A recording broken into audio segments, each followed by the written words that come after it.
Good evening my dear friends.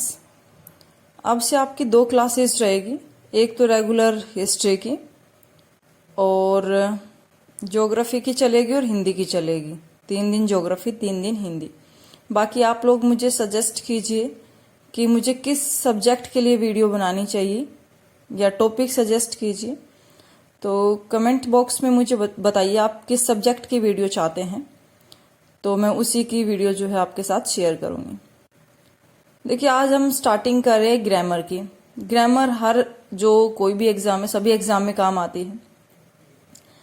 तो पहला हमारा जो टॉपिक है संख्या। संख्या क्या होती है? एक वर्ड में पूछे तो संख्या क्या है? नाम। नाम जितनी भी वस्तुएं हमें दिखाई देती है संसार में, जितनी भी वस्तुएं होती है, जैसे किसी प्राणी, वस्तु, स्थान या भाव के नाम को क्या कहते हैं? संख्या कहते हैं। जैसे राम, आगरा, चिड़िया, मेज, यमुना, क्रोध आदि जो है संज्ञा शब्द है। देखिए, राम, राम क्या है? प्राणी है। आगरा स्थान है। मेज वस्तु है और क्रोध भाव है। इन सब चीजों का बोध कराए तो वो क्या होती है? संज्ञा। कहने का मतलब जितनी भी आपको संसार में वस्तुएं दिखाई देती है, सब क्या कहलाती है? संख्या कहलाती है। अब आता संख्या के प्रकार कितने होते हैं। तो संख्या के प्रकार, व्युत्पत्ति के आधार पर संख्या 3 प्रकार की होती है। 3 प्रकार कौन कौन से? रूढ़, यौगिक, योग रूढ़। रूढ़ शब्द ऐसे होते हैं जिनको अगर उनके वर्णों को अलग कर दिया जाए तो उनका कोई अर्थ नहीं निकलता। जैसे कृष्ण है, यमुना है, या को अलग कर दिया, मुना बचा, इसका कोई अर्थ नहीं निकलता। तो रूढ़ शब्द वो होते हैं जिनका वर्णों को अलग कर दिया जाए तो उसका कोई अर्थ ना निकले। यौगिक, यौगिक होता है 2 शब्दों को जोड़कर एक नया शब्द बनाया जाए और दोनों शब्दों के अर्थ अलग अलग निकले और उससे मिलकर एक नया शब्द बन जाए जिसका एक अलग से अर्थ निकले, वो क्या कहलाता है? यौगिक कहलाता है। जैसे पनघट, पाठशाला, पाठ प्लस शाला, पाठ के लिए शाला, तो 2 वर्ड हो गए। 2 वर्ड जुड़कर किसका निर्माण करते हैं? एक नया शब्द बन जाता है जिसको यौगिक शब्द कहा जाता है। योग रूढ़, योग रूढ़ एक ऐसा शब्द जिससे कोई तीसरा ही अर्थ निकले, जिसका कोई तीसरा अर्थ निकले, वो क्या कहलाता है? योग रूढ़ कहलाता है। अब आता है मेन, आपने ये पढ़ा नहीं होगा, व्युत्पत्ति के आधार पर संज्ञा 3 प्रकार की होती है।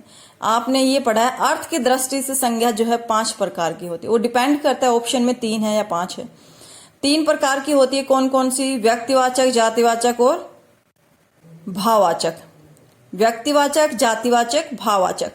आगे इसके को भी डिवाइड कर दिया। जातिवाचक के भी 2 भेद होते हैं, द्रव्यवाचक और समूहवाचक। तो पहला देखिए, पहला एक्सप्लेन करते हैं हम। व्यक्तिवाचक, व्यक्तिवाचक क्या होता है? जो संज्ञा शब्द किसी एक व्यक्ति, वस्तु, किसी एक व्यक्ति, वस्तु या स्थान का बोध कराते हैं, वो व्यक्तिवाचक संज्ञा कहलाती। सिर्फ एक ही व्यक्ति का बोध कराए। तो संसार में जितने भी लड़के लड़कियों के नाम हैं, जगह के नाम हैं, पुस्तक के नाम हैं, वो क्या कहलाते हैं? व्यक्तिवाचक संज्ञा। राम, राधा, हिमालय, आगरा, रामायण। तो देखिए, राम लड़के का नाम है, राधा लड़की का नाम है, हिमालय, आगरा, रामायण, रामायण पुस्तक का नाम है। तो नाम अगर आ रहा है तो कौन सी संज्ञा होगी? व्यक्तिवाचक। जातिवाचक, जातिवाचक जो संज्ञा शब्द किसी जाति का बोध कराए, जो संज्ञा शब्द किसी जाति का बोध कराए क्या कहलाते हैं? जातिवाचक संज्ञा कहलाती है। जाति यानी एक ऐसा शब्द बोला जाए जो सभी के लिए प्रयोग हो। जैसे लड़की, अब लड़की एक तो है नहीं, बहुत सारी है, बहुत सारी है, तो वो कौन सी हो जाएगी? जातिवाचक। नदी, नदी बहुत सारी है, यमुना, गंगा, सरस्वती, ब्रह्मपुत्र। तो ये नदियां बहुत सारी है, जाति का बोध करा रही है, तो जातिवाचक। अब अगर इस नदी की जगह क्या आ जाए? गंगा, तो गंगा क्या है? नदी का नाम है, नदी का नाम है, तो कौन सा हो जाता? व्यक्तिवाचक। तो ये ध्यान रखना, जाति का बोध कराए जातिवाचक, अगर उसका नाम आ रहा है तो व्यक्तिवाचक संज्ञा होता है। नेक्स्ट, जातिवाचक के कितने भेद होते हैं? 2 भेद होते हैं। 2 कौन कौन से? द्रव्यवाचक, समूहवाचक। तो पहला देखिए द्रव्यवाचक।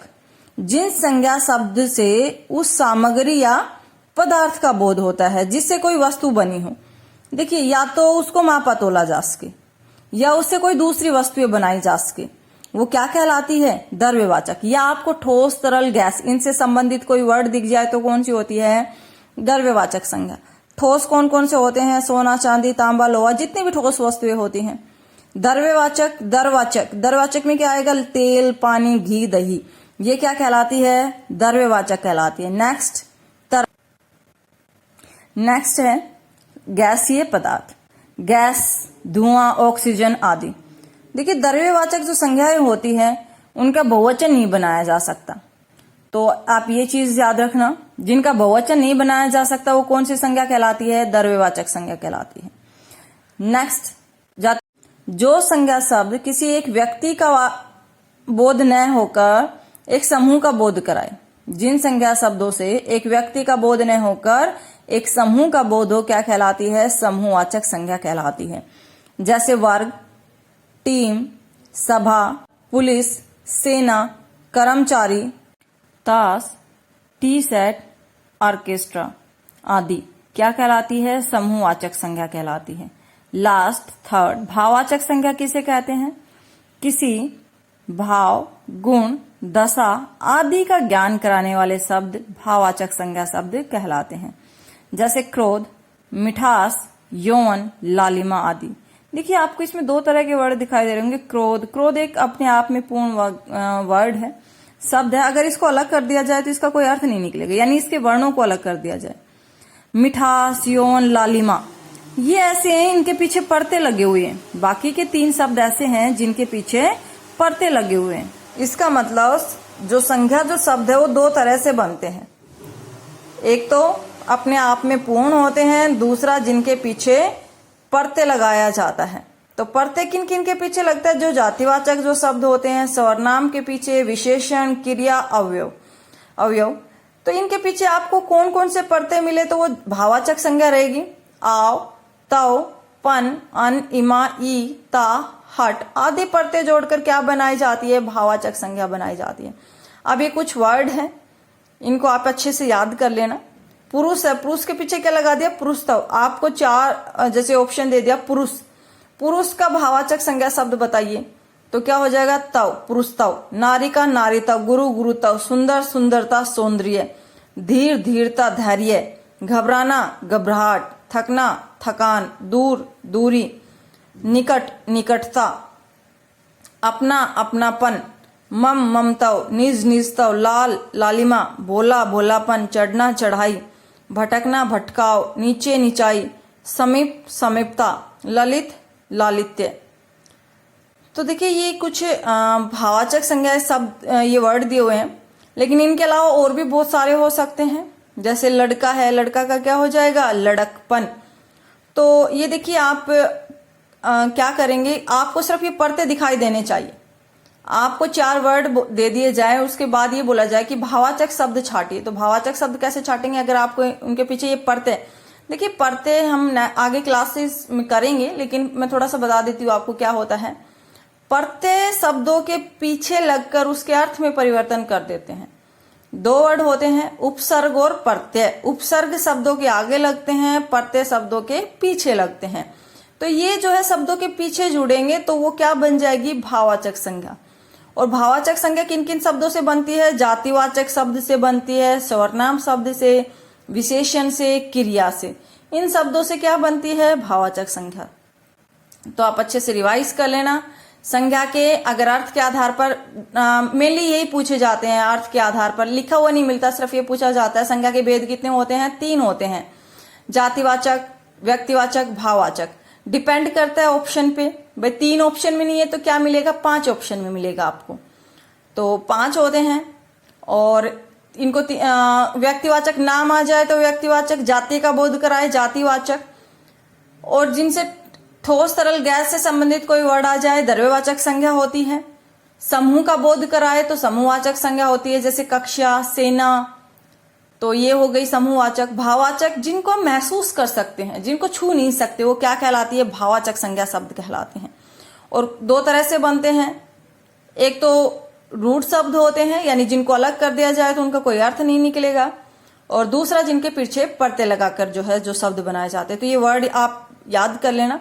इनके अलावा भी बहुत सारे वर्ड हैं, तो आपको क्या देखना है, परते देखना है उनके पीछे। तो वो क्या हो जाएगा, भाववाचक। यानी आप क्या करेंगे, पीछे के परते को हटा देंगे, आगे का जो शब्द बचेगा ना उसका कोई ना कोई अर्थ निकलना चाहिए। पीछे के परते को अगर हम हटाते हैं तो आगे वाले शब्द का कोई ना कोई अर्थ निकलना चाहिए, तो वो क्या कहलाता है, भाववाचक संज्ञा कहलाती है। आज की क्लास में इतना ही। देखिए वीडियो को शुरू से लेके लास्ट तक कंप्लीट देखें, स्किप ना करें वीडियो को, वरना आपको समझ में नहीं आएगा। तो वीडियो पूरा देखें।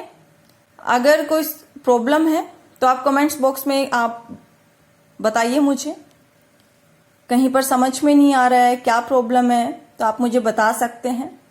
बाकी पूरा देखें। अगर वीडियो पसंद आ रही है तो लाइक करें, शेयर करें, और मेरे चैनल जीवा ऑनलाइन कोचिंग क्लासेस को सब्सक्राइब करें। Thank you.